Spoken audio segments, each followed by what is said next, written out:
The smell of burning leather filled Isaac Lancaster's nostrils as he pressed the hot iron against the calf's flank, marking it with the double R brand, while three other ranch hands held the bawling animal steady in the Texas dust of 1878.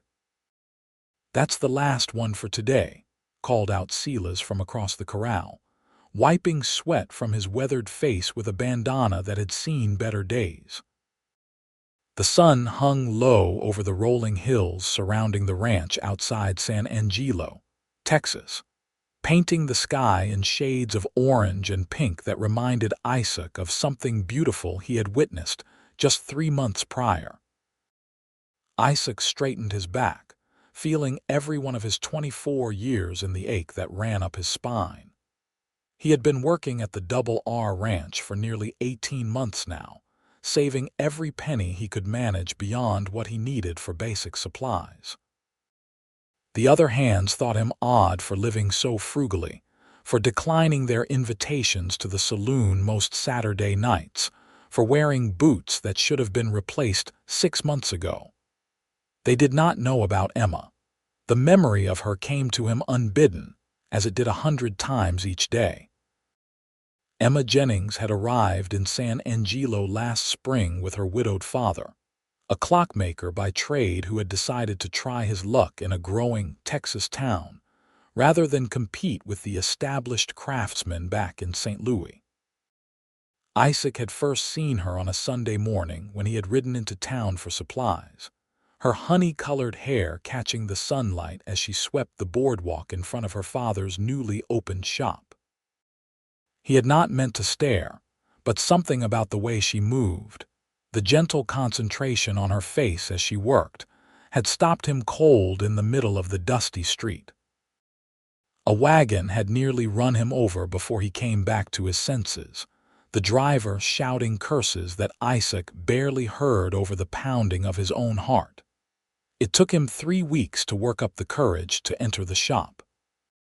He had no need for a clock or a watch, his life governed by the sun and the ranch bell rather than precise measurements of time. But he invented a reason, claiming his grandfather's pocket watch needed repair, though in truth it sat broken in a drawer back in Missouri, and he had never thought of it twice. Emma had been behind the counter that day, her father working in the back room. Up close, Isaac saw that her eyes were the color of spring grass, bright and alive with intelligence. She had smiled at him, a real smile that reached those remarkable eyes, and asked how she might help him. He had stammered like a schoolboy, his carefully rehearsed explanation tumbling out in a confused rush. She had not laughed at him, though she might have been entitled to do so.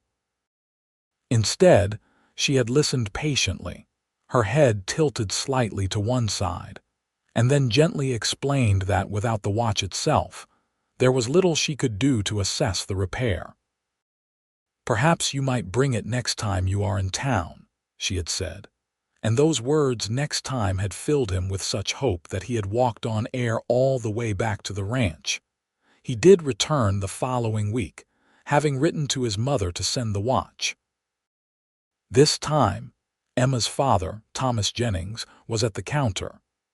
He was a thin man with careful hands and kind eyes behind wire-rimmed spectacles. He examined the watch with the attention of a surgeon studying a patient, turning it over, opening the case, making small sounds of consideration. "This will take some time," Thomas had said finally.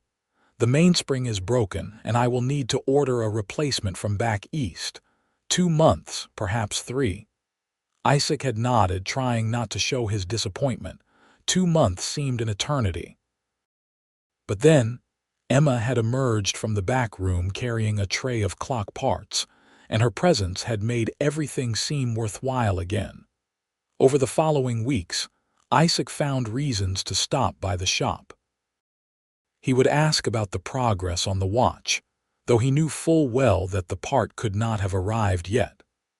Thomas Jennings seemed to understand what was happening, and Isaac caught the hint of amusement in the older man's eyes, though he said nothing.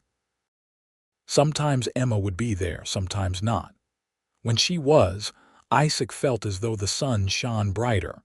When she was not, the town seemed drained of color. It was on his fifth visit that everything changed. Emma was alone in the shop, her father having gone to the general store for supplies. She greeted Isaac with that same warm smile, but this time there was something else in her expression, a knowingness that made his heart race. "The part has not yet arrived, Mr. Lancaster," she said, but there was gentle teasing in her voice. "I know," he admitted, feeling heat rise to his face. "I just thought I would check. You have checked 3 times this week already. I am very concerned about my grandfather's watch." "I see." She came around the counter then, standing closer to him than she ever had before. He could smell lavender, could see the tiny freckles across the bridge of her nose. "And here I thought perhaps you might have another reason for these frequent visits." The boldness of her words shocked him, but in the best possible way. In that moment, he understood that his interest was not one-sided, that she had noticed him just as he had noticed her. "Miss Jennings," he began, but she held up a hand. "Emma, please. I think we have progressed beyond such formality." Emma. Her name felt like a gift on his tongue. "I would be lying if I said the watch was my only interest." "I am glad to hear it," she said softly, "because I confess I have been hoping you might ask me to the dance next Saturday." There was indeed a dance planned, a barn-raising celebration at the Peterson farm. Isaac had heard the other hands talking about it, but had not planned to attend, knowing he could ill afford to spend the money on new clothes or the time away from saving toward his goal.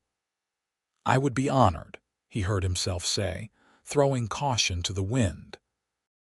"Though I must warn you, I am not much of a dancer." "Neither am I," Emma replied with a laugh that sounded like music. "We shall muddle through together." That first dance had been everything Isaac had dreamed and nothing he had expected. He had indeed been terrible at dancing, stepping on Emma's toes more times than he could count. But she had laughed each time, not mockingly but with genuine mirth, and had patiently tried to teach him the basic steps of a waltz. The fiddle players had been enthusiastic if not entirely skilled, and the barn had been crowded with sweating bodies and the smell of hay and excitement. But when Isaac held Emma in his arms, swaying more than actually dancing to the music, the rest of the world had fallen away. "You are improving," she had lied kindly after their third attempt. "You are a terrible liar," he had replied, and they had both dissolved into laughter. It was during the fourth dance that something magical happened. The fiddle players began a slower waltz, something softer and more melodic than their previous offerings. Emma had hummed along, her voice barely audible over the music, and Isaac had finally managed to find the rhythm. They moved together across the rough wooden floor, and for those few minutes he actually felt graceful. "This one," Emma had said, her cheek resting against his shoulder. "This is my favorite." "Mine too," Isaac had agreed, though in truth he could not have distinguished one waltz from another. But it was their waltz now, the one they had shared, and that made it special. As the evening wore on, Isaac had found himself talking to Emma in a way he had never talked to anyone before. They had stepped outside for air, sitting on a fence rail under a sky full of stars, and he had told her about his life. About growing up on a small farm in Missouri, about losing his father to pneumonia when he was 16, about coming to Texas to make something of himself, so he might send money back to his mother and younger sisters. Emma had listened, really listened, asking questions that showed she cared about his answers. In turn, she had told him about her own life. About her mother dying when she was young, about growing up in her father's shop learning the delicate art of clockmaking, about the loneliness of being an only child and the excitement of starting fresh in a new place. "I was afraid Texas would be too rough," she had admitted. too dangerous and uncivilized. But so far, I have found it full of possibilities. She had looked at him when she said that last part, and Isaac had understood that he was one of those possibilities. They had begun courting properly after that night, with Isaac making the ride into San Angelo every Sunday after his work was done. Thomas Jennings had given his blessing, seeming to approve of the hard-working ranch hand who so clearly adored his daughter. The three of them would sometimes have dinner together, with Emma cooking in the small apartment above the shop, and Isaac would help wash dishes afterward while Thomas smoked his pipe and told stories about the intricacies of clockwork and time. It was during one of those evenings that Isaac first saw the music box. Emma had brought it out after dinner, a beautiful wooden thing with inlaid designs of flowers and birds. When she opened it, a delicate mechanism played a tune, and Isaac's breath had caught in his throat. "That's our song," he had said wonderingly. It was the waltz from the dance, or close enough that the melody was unmistakable. "I know," Emma had said, her eyes shining. "Father had it in the shop, and when I heard it play, I thought of you immediately." "It is beautiful," Isaac had said, watching the tiny mechanical parts move in their precise dance. "It came from an estate sale in Dallas," Thomas had explained. "Fine craftsmanship made in Switzerland originally. I have been trying to sell it, but the price is perhaps too dear for most folks around here." Isaac had asked the price, and when Thomas named it, his heart had sunk. It was more money than he currently had saved, more than he could afford if he was to continue sending money home to his mother. But looking at Emma's face as she watched the music box play, seeing the joy and longing there, he had made a decision. He would buy it for her. It would take time, require even more sacrifice than he was already making, but he would do it. He would save his wages for however long it took, and he would buy Emma that music box. That had been just over a year ago.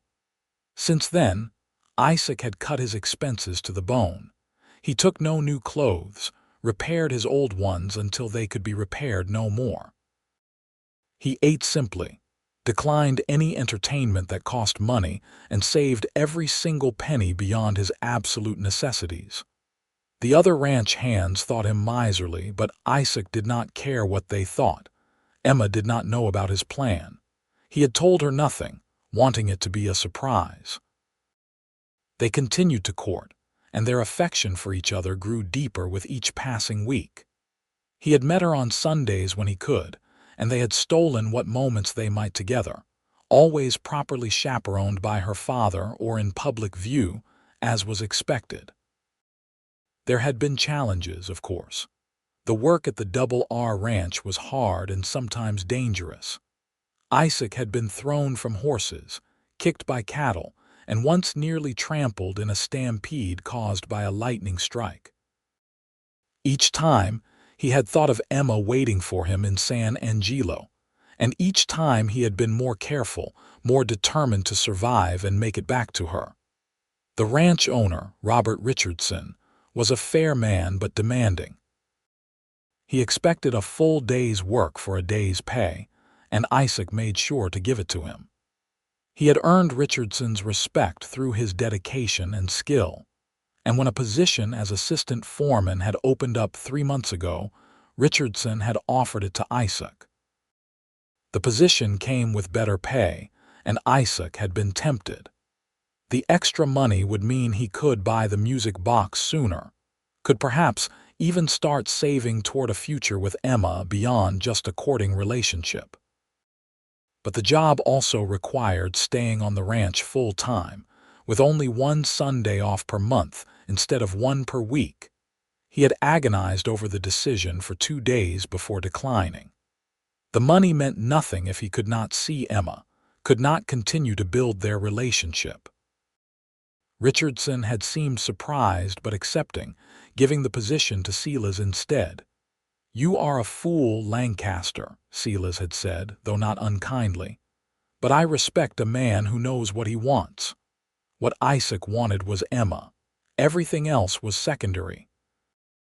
Now, standing in the corral as the sun set on another long day, Isaac did the mental arithmetic he had done 1,000 times before. He had finally saved enough.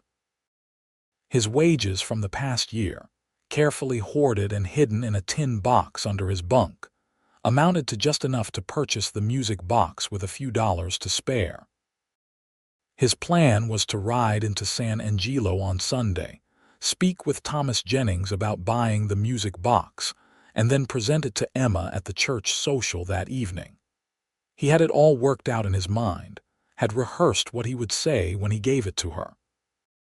He would tell her that she had been right, that their waltz was his favorite too, and that every time she played the music box he wanted her to think of him. What he hoped, though he dared not assume, was that she might understand the deeper meaning. That the gift represented his commitment, his intention to build a future with her. They had not spoken directly of marriage, but it hung between them, an unspoken promise that grew stronger with each passing week. "You coming to dinner, or are you planning to sleep out here with the cattle?" Silas's voice broke into Isaac's thoughts. "Coming," Isaac replied, giving the fence post a final check before heading toward the bunkhouse. Dinner was the usual affair, beans and beef and hard bread, washed down with strong coffee. The men ate with the single-minded focus of those who had worked hard and were genuinely hungry. Conversation was minimal, mostly complaints about sore muscles and difficult cattle. Isaac ate quickly, his mind already on Sunday. 2 more days of work, and then he would finally give Emma the gift he had been planning for so long. The thought made him smile despite his exhaustion. "You look pleased with yourself," commented Jake, a younger hand who had joined the ranch 6 months prior. "You finally going to tell us what you have been saving all your money for?" The other men looked up with interest. Isaac's frugality had been a source of much speculation among the hands. "Just saving for the future," Isaac said vaguely. "There is a woman," said Silas with certainty. "Has to be. No man looks that happy thinking about a bank account." Isaac felt heat rise to his face, which was answer enough. The men whooped and hollered, offering crude but good-natured advice about women and courtship. "Who is she?" asked Jake. "Anyone we know?" "Emma Jennings," Isaac admitted, seeing no point in hiding it now. "From town. The clockmaker's daughter," Silas whistled low. "She is a beauty, that one. You are punching above your weight there, Lancaster." "I know," Isaac said simply, and the honesty of it silenced the teasing. "When are you going to ask her?" This from Marcus, the oldest of the hands, a man who had been married once before his wife died in childbirth. "Soon," Isaac said. "I have something I need to do first." Marcus nodded sagely, as if he understood, though Isaac had told him nothing specific. The rest of the evening passed in the usual way. Some men played cards, gambling for matchsticks since actual money was too precious. Others wrote letters home or mended tack. Isaac lay on his bunk, his hands behind his head, and counted the hours until Sunday. He must have eventually fallen asleep, because he woke to the sound of the ranch bell ringing in the pre-dawn darkness. Another day of work stretched before him, but it was one day closer to Sunday, one day closer to Emma and the music box. Friday passed in a blur of activity. A section of fence on the north pasture needed repair, which meant hours of digging new post holes and stringing wire. Isaac worked with focused intensity, letting the physical labor occupy his body while his mind drifted to pleasanter thoughts. He thought about the first time Emma had kissed him, a brief and chaste press of lips that had nevertheless left him breathless. It had been after church one Sunday, in the small garden behind the building where they had been admiring the flowers someone had planted. Emma had leaned in, quick as a bird, and kissed him before pulling back with a blush. "I have been wanting to do that for weeks," she had admitted. "Please do not wait so long next time," Isaac had replied, and she had laughed that musical laugh of hers. There had been other kisses since then, never more than was proper, but each one precious. Isaac was determined to treat Emma with the respect she deserved, to court her properly and honorably. His intentions were serious, and he wanted her to know it. Saturday brought a crisis that nearly derailed Isaac's plans. One of the prize breeding bulls had gotten into the feed shed during the night and gorged itself on grain. By morning, the animal was bloated and in serious distress, its stomach swelling dangerously. "We need to get that gas out or we are going to lose him," Richardson said grimly, examining the suffering animal. What followed was a tense several hours of trying to save the bull. They walked it constantly, trying to keep it moving, and eventually Richardson made the decision to puncture the rumen to release the built-up gas. It was a dangerous procedure, one that could easily go wrong, but it was the bull's only chance. Isaac held the animal's head while Richardson made the puncture, and the release of pressure was immediate and dramatic. The bull survived, much to everyone's relief, but the ordeal meant that work went late into the evening.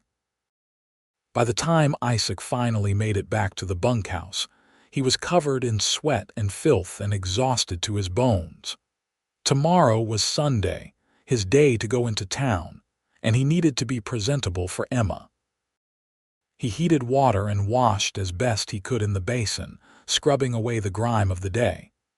His good shirt, the one he saved for town visits, was clean and pressed, carefully stored in his footlocker. His pants were worn but presentable, and his boots, though old, had been polished to a shine. Sleep came hard that night, his mind too active with anticipation. He thought about what he would say to Thomas Jennings, how he would explain that he wanted to buy the music box. Would the man understand the significance? Would he approve? Thomas had always been kind to Isaac, welcoming him into his home and his daughter's life. But buying an expensive gift was a serious step, one that signaled clear intentions. Isaac hoped the clockmaker would see it as the honest declaration it was meant to be, and then there was Emma herself. How would she react? Would she understand what the music box meant? Would she be happy, or would she think it too much? Too soon? Isaac had no way of knowing, and the uncertainty kept him awake until the small hours of the morning. When Sunday finally arrived, Isaac woke before dawn despite his late night. He dressed carefully, taking extra time to make sure everything was just right. The tin box with his savings was retrieved from its hiding place, and he transferred the money to a leather pouch that he secured inside his shirt. The other hands were still sleeping when he saddled his horse, a dependable bay mare named Copper. The ride to San Angelo would take about an hour, and Isaac wanted to arrive early before the shops opened to speak with Thomas Jennings privately. The morning was cool and beautiful, the sky painted in shades of pink and gold as the sun rose over the Texas landscape. Copper moved with easy strides, as if she sensed Isaac's excitement and shared it. They passed other ranches, fields of cattle grazing peacefully, a farmhouse with smoke rising from the chimney as someone prepared breakfast. Isaac's stomach was too knotted with nerves to feel hungry, though he had eaten a quick meal before leaving. Everything depended on the next few hours, and the weight of it pressed on him like a physical thing. As San Angelo came into view, its buildings rising from the dusty streets, Isaac felt his heart begin to race. It was still early with few people about. A dog barked somewhere, and a rooster crowed, but otherwise the town was quiet. He tied Copper outside the general store and walked the short distance to the clockmaker's shop. The sign hanging above the door read, "Jennings Fine Timepieces," in carefully painted letters. Through the window, Isaac could see someone moving about inside, and he recognized Thomas's thin frame.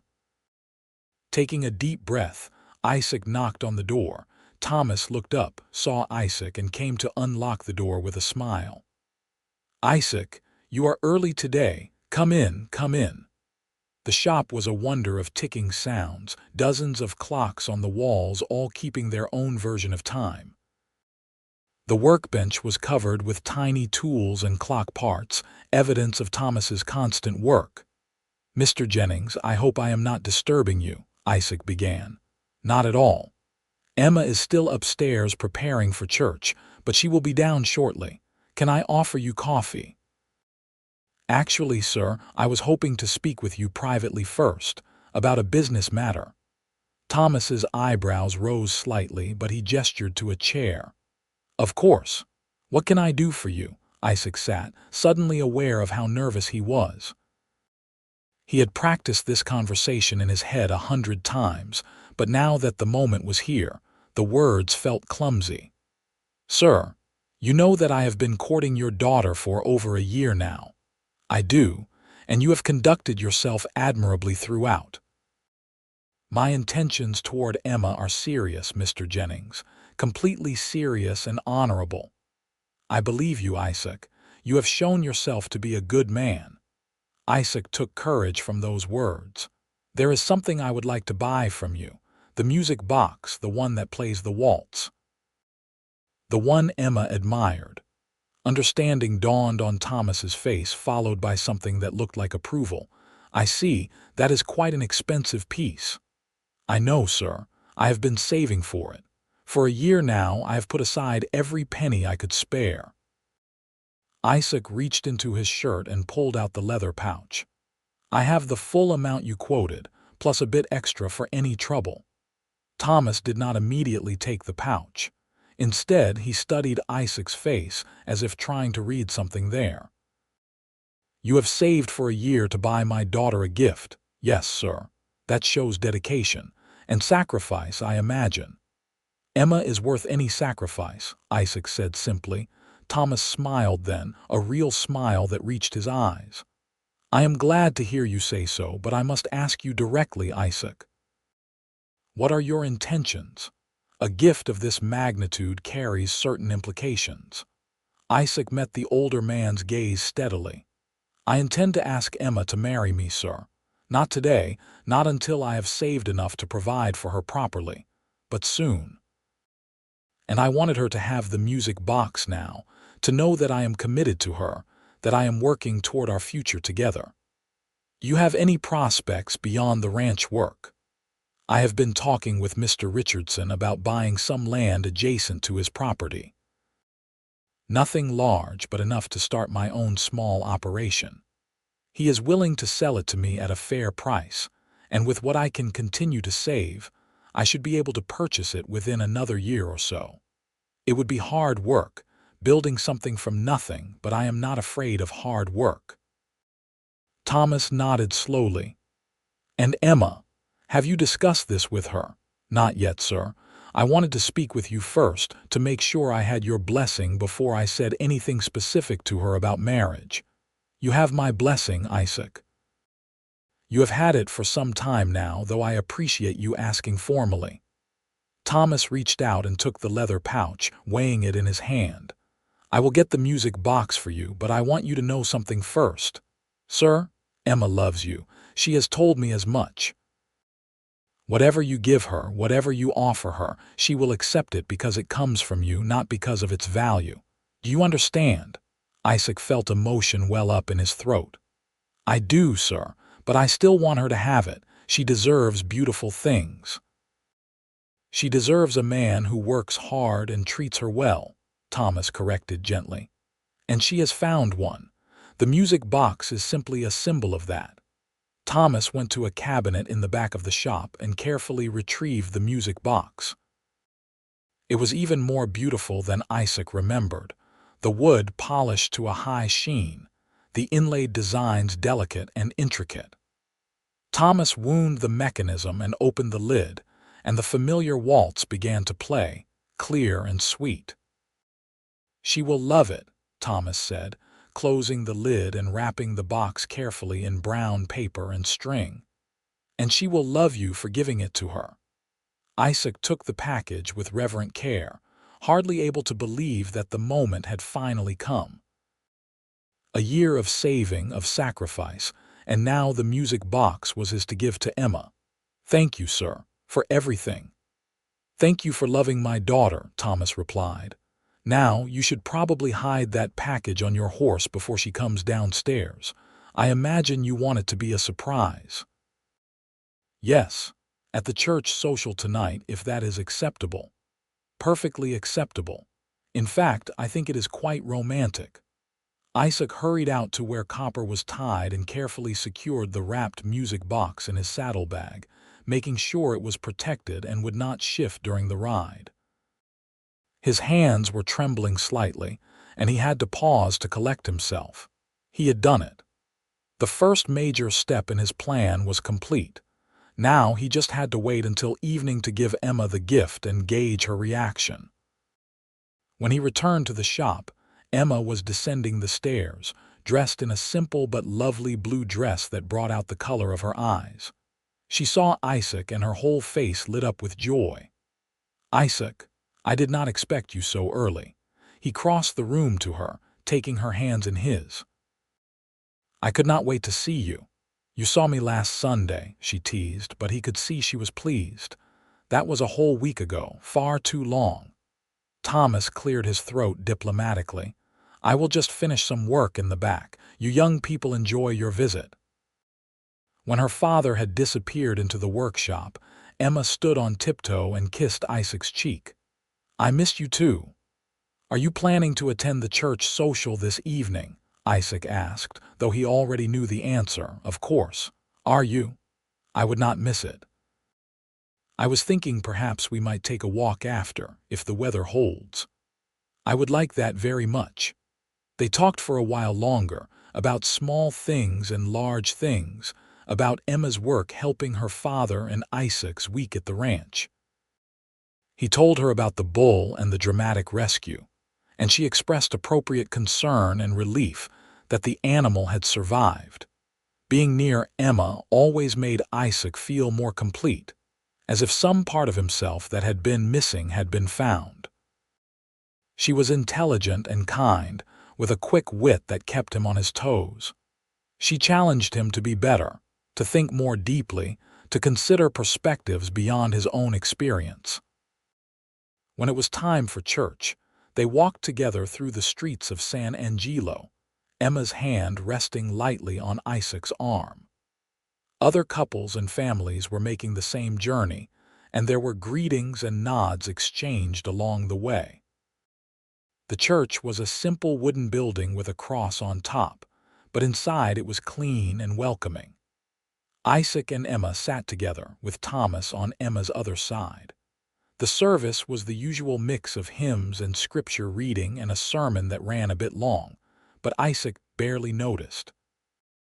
He was too aware of Emma beside him, of the warmth of her presence and the knowledge of what was to come that evening. After church, there was a communal meal, with families contributing dishes they had prepared. Emma had made a berry pie that was universally praised, and Isaac felt a surge of pride watching people compliment her baking.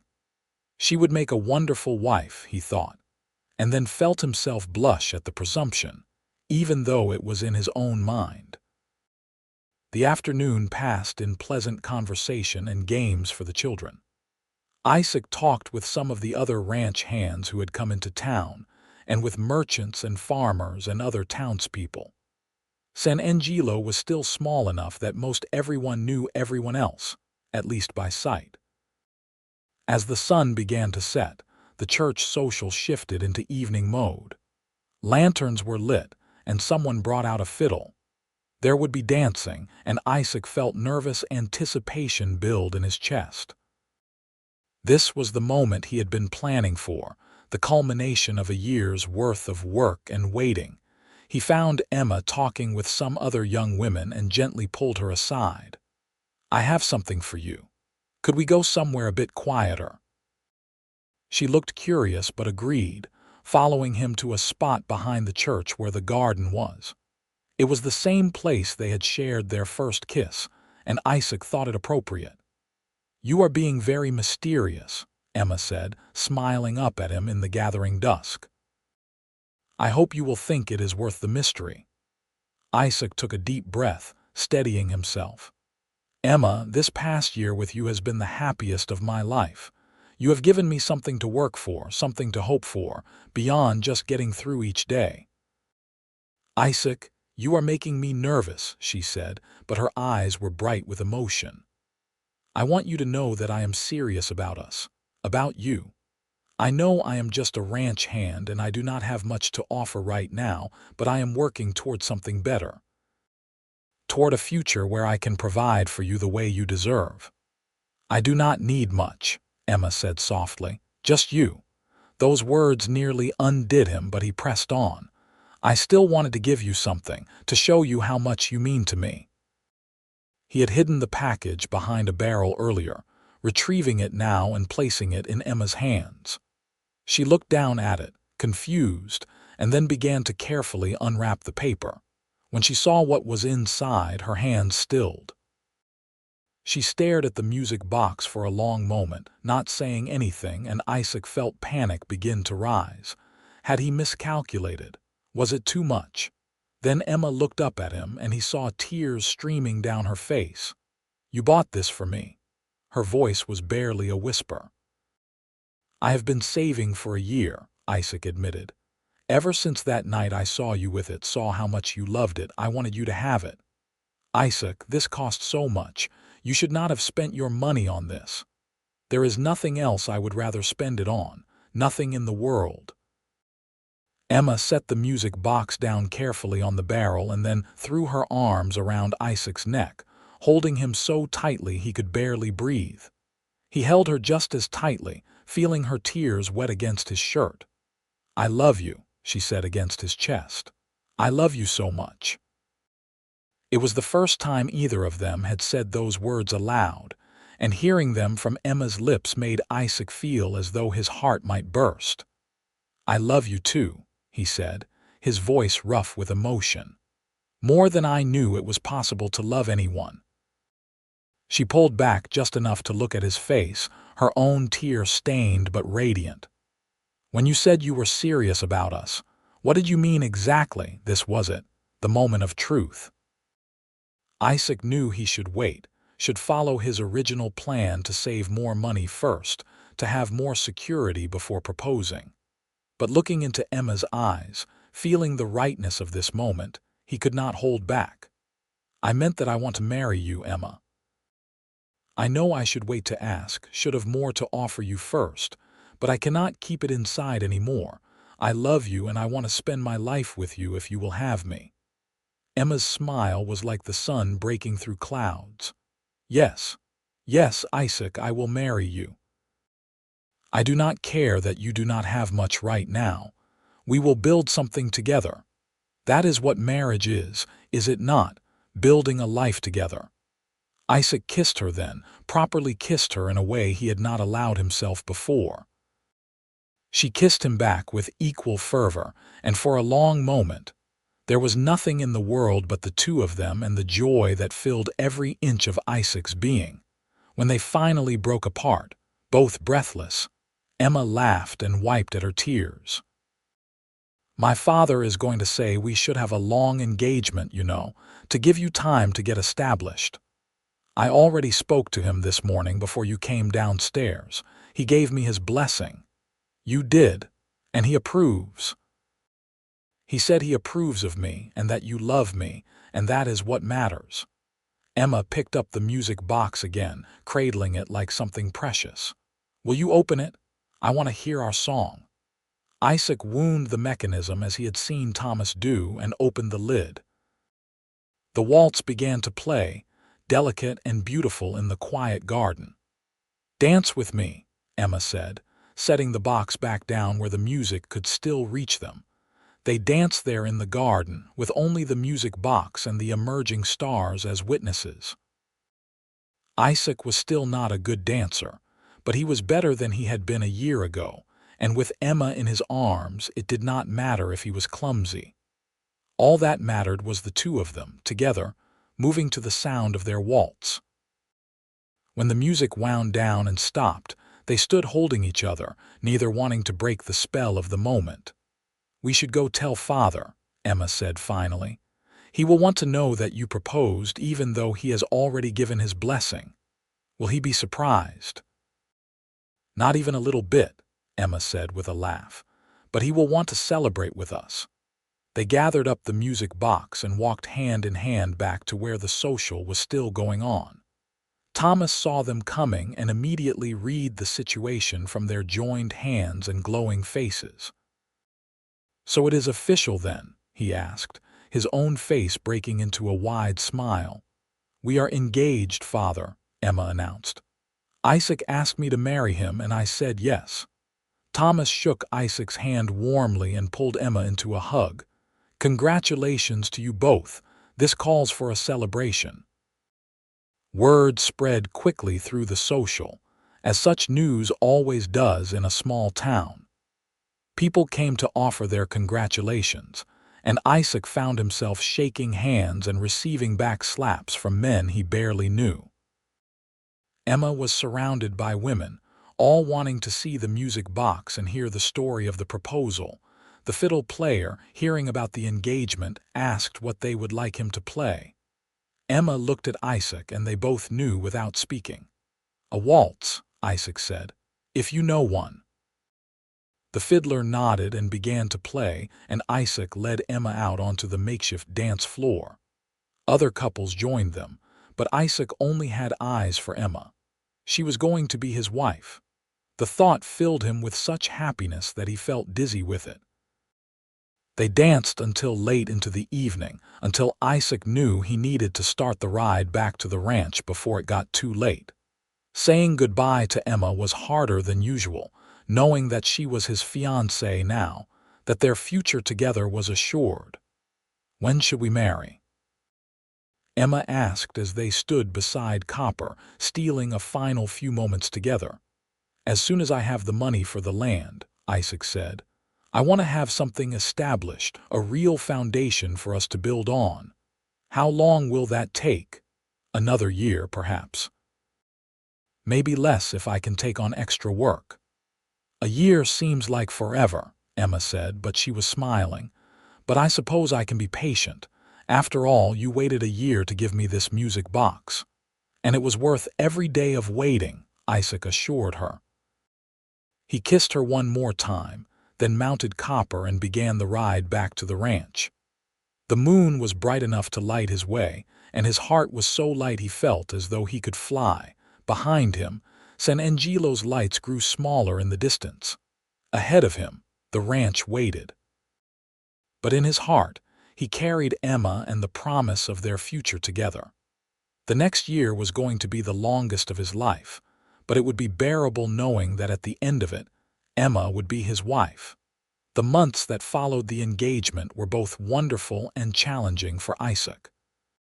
He threw himself into his work at the Double R Ranch with renewed vigor, taking on extra tasks whenever possible to earn additional money. He had a goal now, a specific target to reach, and that made every hardship easier to bear. Richardson noticed the change in Isaac's work ethic and commented on it one day while they were repairing fence together. "You are working like a man possessed, Lancaster. I thought you were dedicated before, but this is something else." "I got engaged, sir," Isaac explained. "To Emma Jennings, the clockmaker's daughter in San Angelo. Congratulations. Marriage is a fine thing with the right woman." Richardson paused in his work, wiping sweat from his brow. "You will be needing more money, I expect, to set up a household." "Yes, sir." "I have been thinking about that land we discussed, the parcel adjacent to your northern boundary, if the offer still stands to purchase it." "It does. But that is expensive land, Lancaster, even at the fair price I quoted you. Will take you a while to save that much." "I know, sir." "But I am committed to it." Richardson studied him for a moment, then nodded. "I respect that. Tell you what, I will hold that land for you for 18 months. No one else touches it in that time. That give you enough breathing room to get your finances together." Isaac felt a surge of gratitude. "More than enough, sir. Thank you." "Do not thank me yet. You still have to come up with the money, but I like seeing a young man willing to work for what he wants. Reminds me of myself 30 years ago." True to his word, Richardson held the land and even gave Isaac extra opportunities for work. There were cattle drives to neighboring ranches, fence repair jobs that needed doing, and once, a week-long trip to Fort Concho to deliver horses to the military garrison there. Each job put more money in Isaac's slowly growing fund. He saw Emma every Sunday without fail, barring emergencies. Their visits fell into a comfortable pattern. They would attend church together, share the communal meal afterward, and then spend the afternoon walking or sitting in the garden, talking about their dreams and plans for the future. Emma continued to work with her father in the shop, learning more about the intricacies of clockwork and timepiece repair. She had a natural talent for the delicate work, and Thomas was teaching her everything he knew. "I want to understand the business," Emma told Isaac one Sunday afternoon. "When we marry, I want to be able to contribute, not just keep house." "You can do both," Isaac said. "Or you can do whatever makes you happy. I just want you to be content." "I am content now," Emma replied, snuggling closer to him on the bench where they sat. "I have you, and I have work I enjoy, and I have a future to look forward to. What more could I want?" The music box sat in a place of honor in Emma's room, and she played it often. Each time the waltz melody filled the air, she thought of Isaac and the sacrifice he had made to buy it for her. It reminded her that she was loved, truly and deeply loved, in a way that went beyond words. As summer turned to fall and then to winter, Isaac's savings grew. He was ruthless with himself, spending only on absolute necessities. The other ranch hands teased him about his miserly ways, but it was good-natured teasing now that they knew about Emma and understood his motivation. Christmas came, and Isaac wanted desperately to buy Emma a gift, but his funds were earmarked for the land purchase. Instead, he made her something with his own hands. He was not particularly skilled at woodworking, but he managed to carve a small jewelry box from cedar wood. It was rough and imperfect, but he sanded it until it was smooth and rubbed it with oil until it gleamed. Emma's gift to him was a set of handkerchiefs she had embroidered with his initials. They exchanged gifts on Christmas Eve, in the parlor of the apartment above the shop, while Thomas discreetly busied himself elsewhere. "It is not much," Isaac said apologetically as Emma opened the jewelry box. "It is perfect," Emma insisted, running her fingers over the wood. "You made this yourself with your own hands. That makes it more valuable than anything you could have bought." She kissed him sweetly, and Isaac felt the warmth of her affection chase away the winter cold. The new year of 1879 brought challenges. A particularly harsh winter storm killed several head of cattle at the Double R Ranch, and there was a week of grueling work hauling carcasses and trying to save the surviving animals. Isaac worked until he was ready to drop, then got up and worked some more. But spring came eventually, as it always does, and with it came new life and renewed hope. The ranch flourished, and Isaac's reputation as a reliable and skilled hand grew. Richardson began consulting him on decisions, valuing his opinion in a way that made Isaac feel respected and valued. By the time summer arrived again, Isaac had saved enough for the down payment on the land. He and Richardson worked out an agreement where Isaac would pay the rest in installments over the next 2 years. It was not ideal, but it meant Isaac could start developing the property right away and working toward building a house. "When are we getting married?" Emma asked when Isaac told her about the land purchase. They were sitting in the garden behind the church, as they so often did, enjoying the warm evening air. "Soon," Isaac promised. I want to get a house built first, even if it is just a small cabin to start. I want to have somewhere to bring you as my wife." "I would live in a tent if it meant being with you," Emma said. "I know you would. But you deserve better than that, and I am going to give it to you."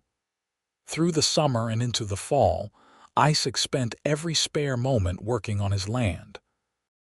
With help from some of the other ranch hands, he cleared a spot and began building a cabin. It was hard work, made harder by the fact that he was still working full-time at the Double R Ranch, but Isaac drove himself relentlessly. Thomas Jennings came out to see the property one Sunday and walked the land with Isaac, listening as the younger man described his plans. "You are going to run cattle?" Thomas asked. "To start with, yes. Just a small herd, maybe 20 head, but I am thinking about horses too, longer term. There is always a demand for well-trained horses." "It is good land," Thomas observed. "You chose well. Mr. Richardson gave me a fair price, more than fair, really. I think he wanted to help me get started. He is a good man, and you have been a good worker for him. Loyalty inspires loyalty." They stood looking out over the property, at the half-built cabin and the cleared land and the creek that ran through one corner. It was not much yet, but it was a beginning. "When do you think you will be ready to marry my daughter?" Thomas asked. "By Christmas," Isaac said. "The cabin will be done by then, and I will have enough saved to furnish it basically. It will not be fancy, but it will be ours." "Emma does not need fancy.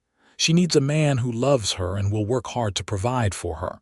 You are that man, Isaac." The words filled Isaac with determination.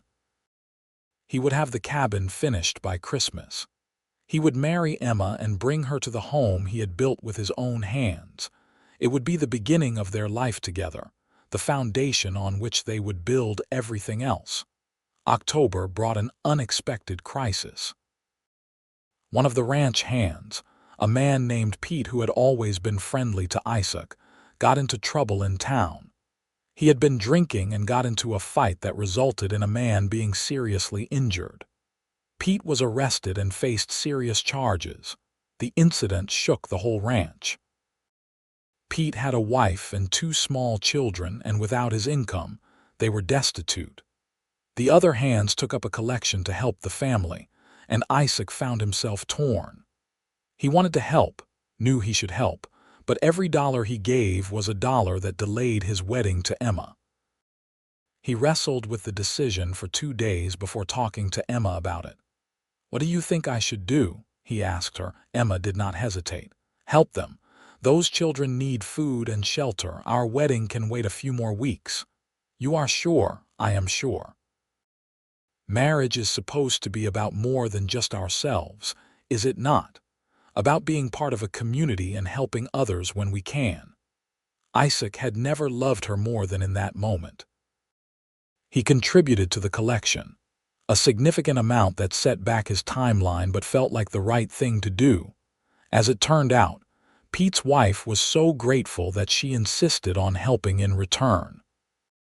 She was an excellent seamstress, and she spent weeks making quilts and curtains and other household items for Isaac and Emma's future home, refusing to accept payment. "You helped us when we needed it," she said firmly. "Now let me help you." By December, the cabin was finished. It was small, just 3 rooms, but it was sturdy and well built. Isaac had put a real glass window in the main room, a luxury that had cost dearly, but that he knew Emma would appreciate. There was a fireplace for heat and cooking, a bedroom with space for a real bed, and a small additional room that could serve as a study or perhaps, eventually, a nursery. The other ranch hands helped Isaac furnish the place. Marcus donated a table and chairs that had belonged to his late wife. Silas helped build a bed frame. Jake contributed dishes and cookware. Piece by piece, the cabin became a home. Isaac visited San Angelo in mid-December to formally set a wedding date with Emma and her father. They decided on Christmas Eve, which seemed appropriately symbolic. The church would be decorated for Christmas anyway, and it would be a joyful way to celebrate both the holiday and their union. "Are you nervous?" Emma asked as they sat together planning the details. "About marrying you, not at all. About being a good husband. Terrified." Emma laughed. "You will be a wonderful husband. I have no doubts about that." The weeks leading up to the wedding passed in a blur of preparation. Emma worked with other women from the church to prepare food for the celebration that would follow the ceremony. Isaac made sure the cabin was as perfect as he could make it, cleaning and arranging and rearranging until everything was just right. On Christmas Eve, Isaac woke before dawn, too excited to sleep. He dressed in new clothes that he had finally allowed himself to buy, a proper suit that made him look, he hoped, worthy of becoming Emma's husband. The ceremony was set for mid-afternoon, with the celebration to follow into the evening. Isaac rode into San Angelo with some of the other ranch hands, all of them dressed in their best and ready to celebrate. The church was decorated with pine boughs and candles, and it smelled of evergreen and beeswax. People were already gathering, friends and neighbors who had come to witness the union. Isaac stood at the front of the church with the preacher, his heart pounding so hard he thought everyone must be able to hear it. Then the door at the back opened, and Emma appeared on her father's arm. She was wearing a dress of pale blue, simple but beautiful, with her hair arranged in curls and a small wreath of winter flowers on her head. She looked like an angel, and Isaac felt his breath catch in his throat.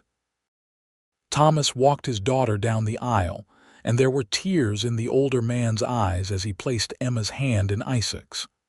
"Take care of her," he said quietly. "With my life," Isaac promised. The ceremony itself passed in a sort of wonderful haze. Isaac heard himself saying his vows, heard Emma saying hers, heard the preacher pronounce them husband and wife. And then he was kissing Emma, his wife, and the church erupted in applause and cheers. The celebration that followed was joyful and boisterous. There was food and music and dancing, and Isaac danced with Emma until his feet hurt. They danced their waltz, of course, the fiddle player doing his best to match the tune from the music box. Emma rested her head on Isaac's shoulder as they moved, and whispered, "I am so happy I could burst." "Me too," Isaac whispered back. "Me too." As the evening wore on, it came time for Isaac and Emma to leave for their new home. Thomas pulled Isaac aside for a final word. "I am trusting you with my greatest treasure," he said. "I know you will honor that trust." "I will, sir. I promise you that." "I know you will. You are a good man, Isaac Lancaster. I am proud to call you my son." The words meant more to Isaac than he could express. He shook Thomas's hand, feeling the weight of the older man's trust and approval.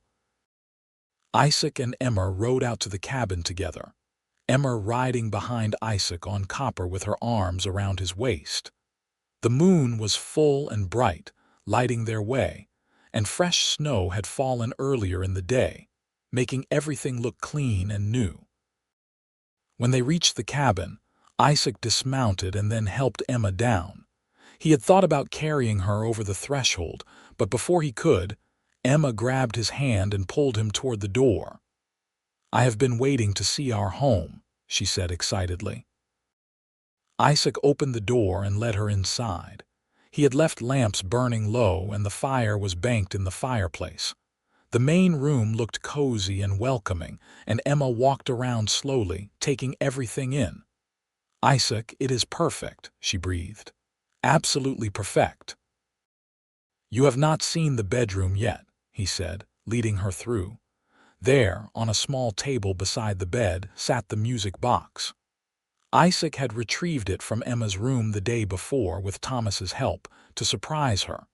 Emma saw it and immediately went to it, opening the lid to let the waltz play. The familiar melody filled the small room and she turned to Isaac with tears in her eyes. "Our song," she said. Always our song, Isaac agreed. He took her in his arms and they danced, right there in their bedroom to the sound of the music box. Outside, snow began to fall again, soft and gentle. Inside, two people who had found each other against the odds danced and dreamed of the future they would build together. That night, in the cabin Isaac had built with his own hands, they began their life together as husband and wife. It was everything Isaac had dreamed of and more. Emma in his arms in their home, bound to him by love and law and the vows they had spoken. The first year of marriage brought adjustments for both Isaac and Emma. Living together was different from courting, and they had to learn each other's rhythms and habits. Emma had to adjust to the isolation of the ranch, being used to the relative bustle of town. Isaac had to adjust to sharing his space and his life in ways he never had before, but they were happy. Deeply, genuinely happy. Isaac continued to work at the Double R Ranch while also building up his own small herd of cattle. Emma kept house and also helped her father occasionally in town, riding in on Sundays to assist with complicated repairs that required extra hands. The music box remained a fixture in their bedroom, and Emma played it often. Sometimes they would dance to it, just the two of them in the privacy of their home. Other times, Emma would simply let it play while she went about her work, the melody a reminder of how far they had come. Spring brought news that Emma was pregnant. She told Isaac one evening after dinner, her face glowing with joy and nervousness. "We are going to have a baby." Isaac felt his heart expand in his chest. A baby. A child of his own, a family. It was more than he had ever dared to hope for.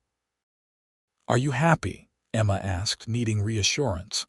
"Happy does not begin to cover it," Isaac said, pulling her into his arms. "I am thrilled, terrified but thrilled." "I am terrified too," Emma admitted, "but we will figure it out together."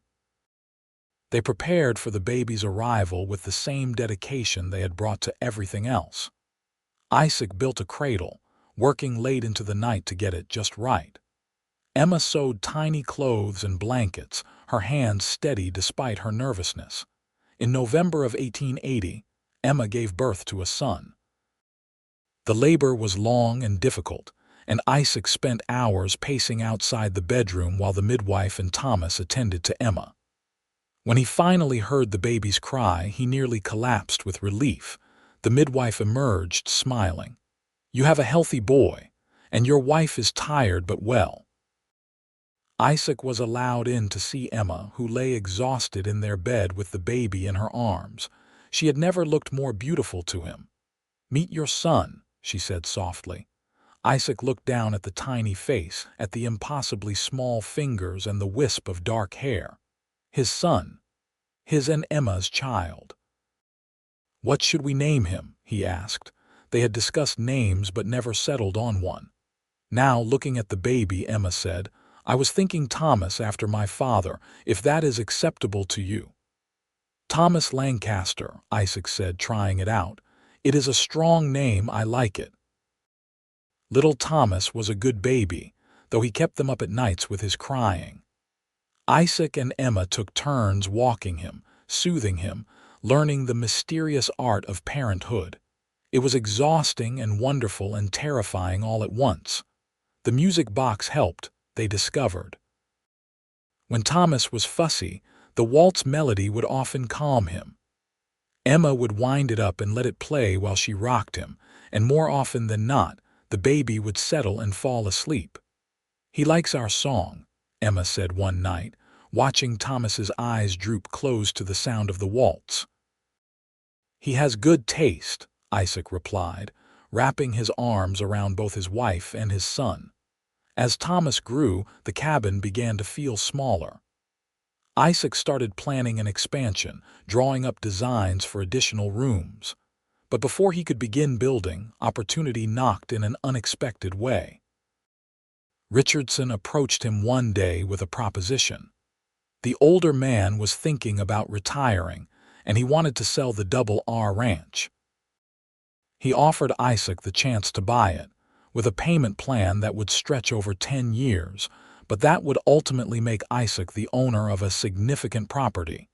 It was a huge decision, and Isaac took several days to think it over before discussing it with Emma. "It is a big risk," he said. "We would be taking on significant debt, but it would also set us up for life, give Thomas something to inherit." Emma considered carefully. "Do you want to do it? Truly want to, not just because it seems like a good opportunity?" "I think I do," Isaac said slowly. "I have learned a lot working for Richardson. I think I could run the ranch well, but it would mean a lot of hard work and the pressure of making those payments every year." "We have never been afraid of hard work," Emma pointed out, "and you would be good at it. You know this ranch as well as Richardson does." "It would mean moving," Isaac continued. "The ranch house is much bigger than our cabin. We would have more space for Thomas, room to grow the family if we are blessed with more children." "I have been feeling cramped in the cabin," Emma admitted. "But I will miss it too. We built our first home there together." "We can keep it," Isaac said. "Use it for something else or let a hired hand live there. It does not have to be goodbye." After much discussion and prayer, they decided to accept Richardson's offer. The transaction was completed in early 1881, and Isaac became the owner of the Double R Ranch at the age of 27. The transition was not easy. There was much to learn about the business side of running a ranch, the finances and the planning and the management of the men. But Isaac threw himself into it with characteristic determination, and Emma supported him at every turn. The ranch house was indeed bigger, a proper home with 6 rooms and a real porch. Emma decorated it slowly, making it theirs while respecting the history of the place. The music box moved with them, taking its place of honor in their new bedroom. Over the next few years, the ranch prospered under Isaac's management. He proved to have a good head for business, balancing the need to turn a profit with fair treatment of his workers. The men respected him because he worked alongside them, never asking them to do anything he would not do himself. Emma gave birth to 2 more children, a daughter named Sarah in 1883 and another son named Daniel in 1885. The house filled with the sounds of children playing, and the music box Waltz often served as a lullaby for all 3 of them. Thomas Jennings remained a fixture in their lives, visiting often and teaching his grandchildren about clocks and clockwork.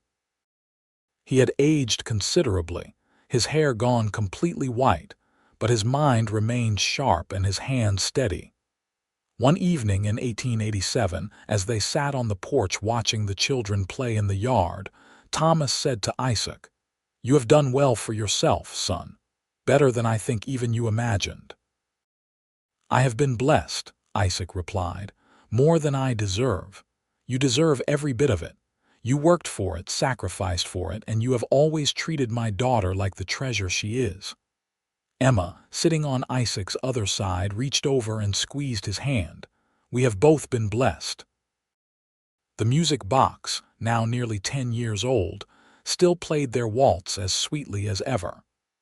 Emma wound it every night before bed, a ritual that had become as natural as breathing. The melody reminded them of where they had started, of the year Isaac had spent saving every penny to buy it for her, of the love that had grown between a ranch hand and a clockmaker's daughter. Sometimes, after the children were asleep, Isaac and Emma would dance to it in their bedroom, moving slowly in each other's arms. Isaac was a much better dancer now, though he still occasionally stepped on Emma's toes, much to her amused tolerance. "You ever regret it?" Emma asked him one night as they danced. "The sacrifice it took to buy this for me." "Never," Isaac said immediately. "Not for a single second. You were worth every penny I saved and more. You were worth everything." "I love you," Emma said, the same words she had spoken that night in the garden when he had first given her the music box, but they carried even more weight now, backed by years of shared life and love. "I love you too," Isaac replied, "more with every passing day." The children grew, and the ranch prospered. Thomas Lancaster, the eldest, showed an aptitude for ranching and worked alongside his father from a young age.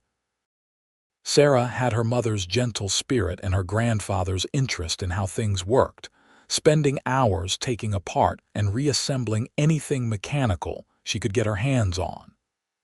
Daniel was still young, but he showed signs of being the most adventurous of the three. Thomas Jennings passed away peacefully in his sleep in 1890, and they buried him in the San Angelo Cemetery. Emma grieved deeply for her father, but she took comfort in knowing he had lived to see his grandchildren grow, and had died knowing his daughter was loved and cared for. The years passed, as years do, marked by harvests and births and the normal rhythms of ranch life. Isaac's hair began to show gray at the temples, and Emma developed laugh lines around her eyes from years of smiling. The children grew tall and strong. In 1895, when young Thomas was 15 and showing interest in a girl from town, Isaac took him aside for a talk. "Do you care for this girl?" he asked. "I think so, Pa," Thomas said, looking embarrassed. "She is smart and pretty and makes me laugh." "Those are all good qualities," Isaac agreed. "Let me tell you something about love, son. Real love, the kind that lasts, is not just about feelings, though those are important. It is about commitment. It is about being willing to work and sacrifice for the person you love." He told Thomas the story of the music box, of the year spent saving, of the proposal in the garden behind the church. Thomas listened, fascinated, having heard parts of the story before, but never in such detail. "You saved for a whole year just to buy Ma a music box," Thomas said wonderingly. "I would have saved for 10 years if that was what it took," Isaac said. "Because your mother was worth it. She is worth everything. That is how you know you really love someone, son, when you are willing to sacrifice your own comfort and desires for their happiness." That conversation stayed with young Thomas, shaping how he approached his own future relationships. By 1898, the ranch was entirely paid off, free and clear. Isaac owned the land and the house and the cattle outright, with no debt hanging over his head. It was a moment of triumph, and Emma insisted they celebrate. They threw a party, inviting everyone from miles around. There was food and music and dancing, and at one point, Isaac stood up to give a speech. "20 years ago," he said, "I was a ranch hand with nothing to my name but the wages in my pocket. I met a woman who changed my life, who gave me something to work for and dream about. Everything I have, everything we have built here started with her. Emma, would you come here?" Emma came to stand beside him, curious and a bit embarrassed by the attention. Isaac took her hand and said, "I want everyone here to know that I am the luckiest man alive. This woman took a chance on me when I had nothing to offer but hard work and devotion. She has stood by me through everything, raised our children, made our house a home. I love you, Emma, more than words can say." The crowd applauded, and Emma wiped tears from her eyes. "I love you too," she said, "and I would do it all again in a heartbeat." That night, long after the guests had gone home, Isaac and Emma lay in bed listening to the music box play. 20 years, Emma mused. Where did the time go? Into building this life, Isaac said. Into raising our children and growing the ranch and being together. Good years, all of them. The best years, Emma agreed. As the 19th century drew to a close, the Lancaster family was well established in the community. The ranch was successful, the children were growing into fine young adults, and Isaac and Emma's love remained as strong as ever. Young Thomas eventually married his sweetheart, a girl named Catherine from San Angelo, and brought her to live at the ranch. Sarah showed no interest in marriage. instead taking over her grandfather's old shop in town and becoming a respected clockmaker in her own right. Daniel talked about going to college, about seeing more of the world before settling down. Isaac and Emma supported all their children's choices, wanting them to find their own paths in life. They had built a foundation of love and security, and now they watched with pride as their children built their own futures on that foundation. The music box, now over 20 years old, still played faithfully. It had become a family heirloom, a symbol of Isaac and Emma's enduring love.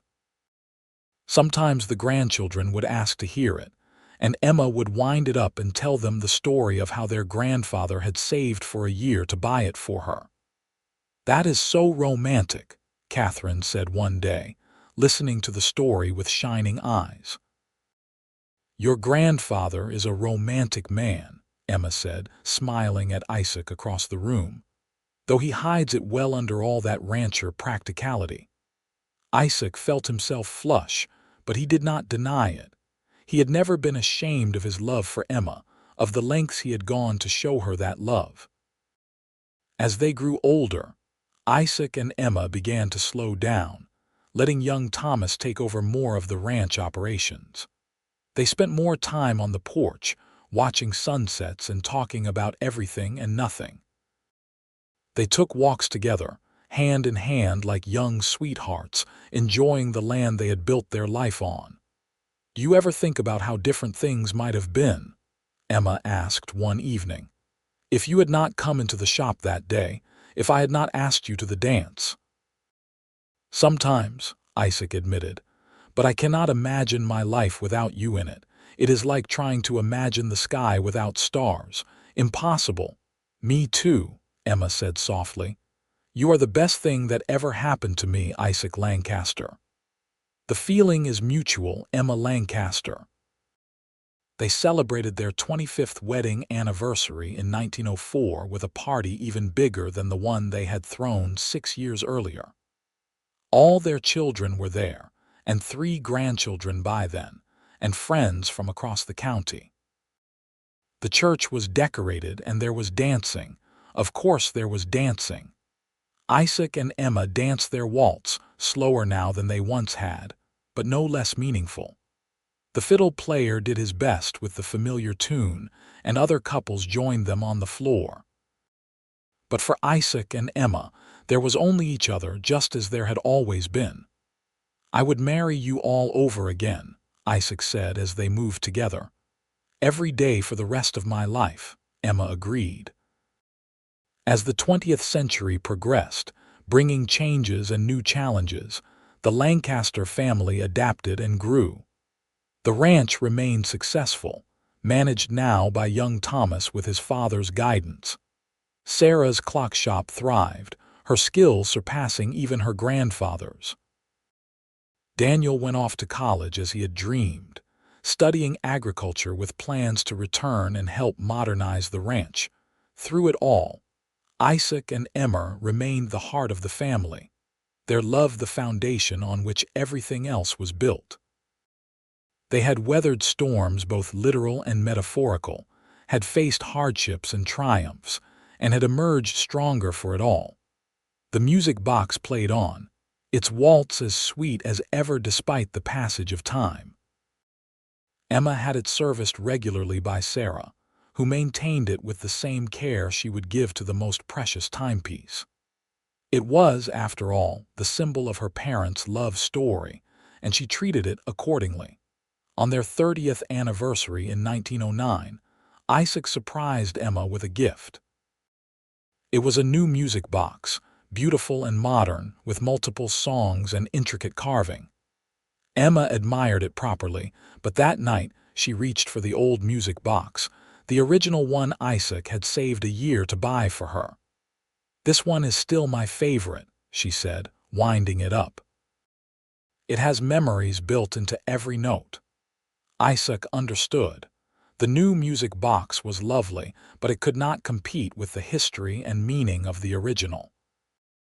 That music box had been there for their engagement, their wedding, the births of their children, every important moment of their life together. It was not just a music box anymore. It was a repository of their shared history. They danced to it that night, moving slowly in each other's arms. Isaac was 65 now, Emma 62, and neither of them moved as gracefully as they once had. But the love between them was as strong as ever, perhaps even stronger for having been tested and proven over 3 decades. "Thank you," Emma said as the music played. "For what?" "For everything. For the music box, for our life together, for never giving up on us even when things were hard." "It was never hard to love you," Isaac said truthfully. "That was always the easiest thing in the world." As they aged, Isaac and Emma spent more time reflecting on their life together, marveling at how far they had come from that day when a ranch hand had walked into a clock shop with a made-up excuse about a broken watch. They had built something lasting, something that would continue long after they were gone. The ranch would pass to their children and grandchildren. The clock shop would remain in the family, carrying on Thomas Jennings's legacy. And the music box would play on, telling the story of a love that began with a year of sacrifice and blossomed into a lifetime of devotion. In 1915, on a warm spring evening, Isaac and Emma sat on their porch watching the sunset paint the Texas sky in shades of gold and pink. They were both in their 70s now, their children grown with families of their own, their grandchildren becoming adults themselves. "It has been a good life," Emma said, her hand in Isaac's. "The best life," Isaac agreed. "I would not change a single thing, not even the hard parts." Not even those. The hard parts made us appreciate the good parts more. Inside the house, they could hear the music box playing. One of the grandchildren must have wound it up. The waltz drifted out to the porch, the familiar melody carrying on the evening breeze. "Shall we dance?" Isaac asked, standing and offering his hand to Emma. She took it, rising with some effort from her chair. "I thought you would never ask." They danced there on the porch, moving slowly to the sound of their waltz. Isaac held Emma close, feeling her heart beat against his chest, and thought about the first time they had danced to this song, at a barn raising over 37 years ago. He had been a terrible dancer then, awkward and clumsy. He was not much better now, his movements stiff with age, but Emma did not seem to mind. She rested her head on his shoulder and hummed along with the music, and in that moment, Isaac felt young again. "I love you," he said, the same words he had spoken countless times over the decades. "I love you too," Emma replied, the same response she had given every time. "Forever and always." The music played on, and they danced as the sun set over the ranch they had built together, the life they had created from nothing but hard work and enduring love. It was a moment of perfect contentment, a culmination of all the years that had come before. As the music box wound down and the final notes faded into the evening air, Isaac and Emma stood holding each other, neither wanting to let go. They had traveled so far together, from that first meeting in a San Angelo clock shop to this moment, old and gray but still together, still in love. "Shall we go inside?" Emma asked eventually. "In a moment," Isaac said. "I just want to stand here with you a bit longer." So they stood, watching the stars begin to emerge in the darkening sky, listening to the sounds of the ranch settling down for the night. Somewhere in the house, their family was gathered, multiple generations living under the roof that Isaac had helped to maintain and expand over the years. It was everything he had dreamed of that day when he first decided to save his wages to buy Emma a music box. No, it was more than he had dreamed. He had hoped for Emma's love, had worked toward a future with her, but he could never have imagined how rich that future would become. The music box had been just the beginning, the first tangible symbol of his devotion. But the real gift had been the years that followed, the life they had built together, the family they had raised, the love that had only grown stronger with time. Inside, someone wound up the music box again, and the waltz began to play once more. Isaac and Emma smiled at each other, and without a word, they began to dance again, there under the stars. Two people who had found each other against the odds and had held on tight through everything life had thrown at them. And as they danced, surrounded by the life they had created, the music box played on, its melody a testament to the enduring power of love, sacrifice, and commitment. It had been worth every penny Isaac had saved, every sacrifice he had made, because it had helped him win the heart of the woman who had become his everything. The waltz continued, sweet and clear in the night air, and Isaac and Emma danced, lost in each other and the memories of a lifetime spent together. It was, as it had always been, their song, and they would dance to it for as long as they both lived. A ranch hand and a clockmaker's daughter who had found forever in each other's arms.